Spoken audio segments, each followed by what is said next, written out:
So in this video, I'm going to go over some of the concepts you might have seen in my last video. I'm going to try to explain some of the stuff a little better and provide a little bit more insight on how the OLM fight works in general and just kind of go over some of that because I wasn't too happy with the way my last video went. I feel like I left a lot of information out and I could have explained some things better. So this is going to kind of go hand in hand with my other video.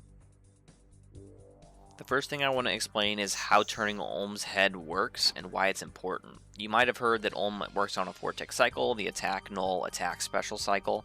This is good to keep in the back of your mind, but it's not something you should be thinking about while fighting him. I'm just mentioning it for the sake of this explanation. OLM has a vision range and can't see the whole room, so depending on where he's looking, he will check if he can see someone, and if he can see them, he will attack them with a basic attack or a special attack depending on what tick he is on. If you're not in sight, he will turn his head instead of attacking. And what I'm demonstrating here is just that. So when he turns to look at me, I'm already moving out of his vision back to the other side. So my true tile is making it out of his vision before he can see me. And then I'm clicking back. So I'm just basically going back and forth, avoiding his vision the whole time. This is something you'll do later on in the fight when fighting the melee hand in phase 3. When the healing special comes up, it'll help you survive without taking damage when you can't actually damage the hand.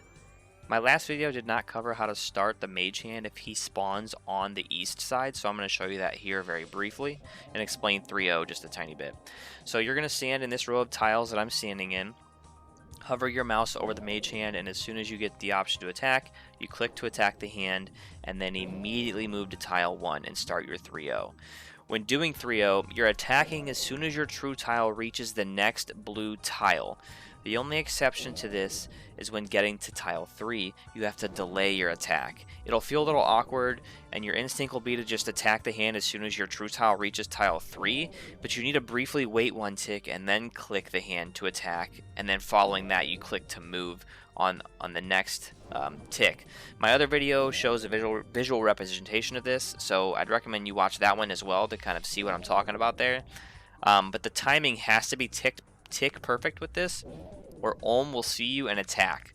And I'll show you what happens when you click too early after reaching tile 3 here in a minute.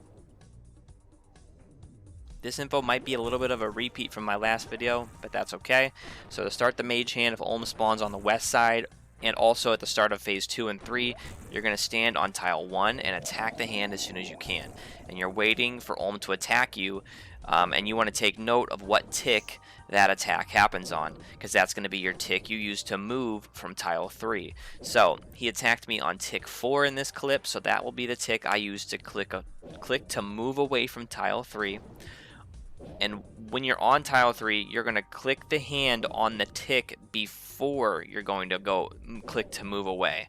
So if I need to click to move on tick 4, that means I'm clicking the hand on tick 3. I'm going to show you really quickly here, because I mentioned earlier, if you go to tile 3 and you click too quickly and you don't delay like I was saying earlier, I'm going to show you what happens.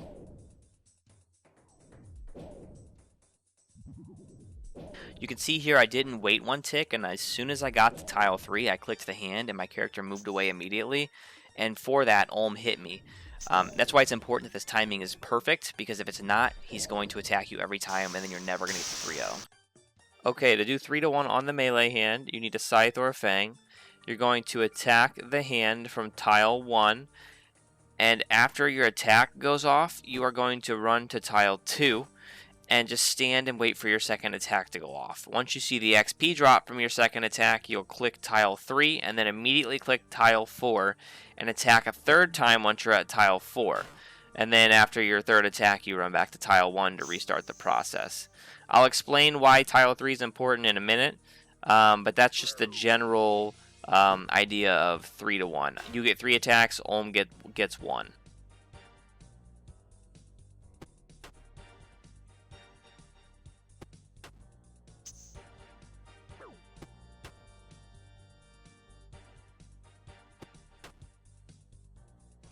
In my other video, I explained how to fix 3-1 if you see him attack you twice by doing a 2-1.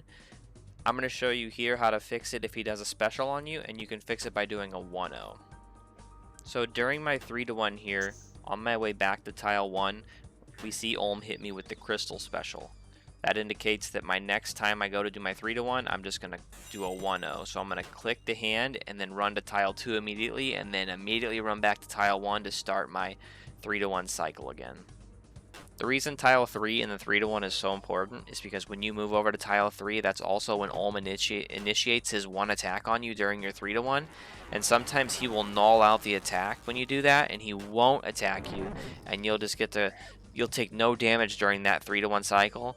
And the other case you'll see here is because I moved over to tile 3 whenever he attacked, he did the flame wall attack, and it pushes it farther to the right, so I have more space on my next cycle through. So that's just another tip. I'm not going to cover the head phase in this video. I covered that in my other one, so you can just kind of skip to the end of that one. But I do want to leave you with like a very helpful tip. It's almost like a cheat code for getting melee hand into the correct tick cycle. If you're ever struggling to get 3-to-1 on the correct tick, or just get it to work, something I use even to this day, it's like the most effective thing that I can do during this fight. You can switch between 2-to-1s and 3-to-1s, just back and forth. You do a 3-to-1, you do a 2-to-1, you do a 3-to-1, you do a 2-to-1. You just switch back and forth, and eventually one of those 3-to-1s will only attack you once. And once he does that, you're good to do 3-1s only moving forward. You can basically just switch between those two the whole time until he gets into the correct tick cycle, and then you're good to go. Other than that, I'd just recommend that you watch my other video too if you haven't seen that one already, because it covers a couple different things in there as well, and there's some repeat stuff too. These were the first 2 guides I've ever made for RuneScape content. It's kind of fun to do it, but I'm not too good at it yet. Just let me know how this goes and if this helps at all. Thanks.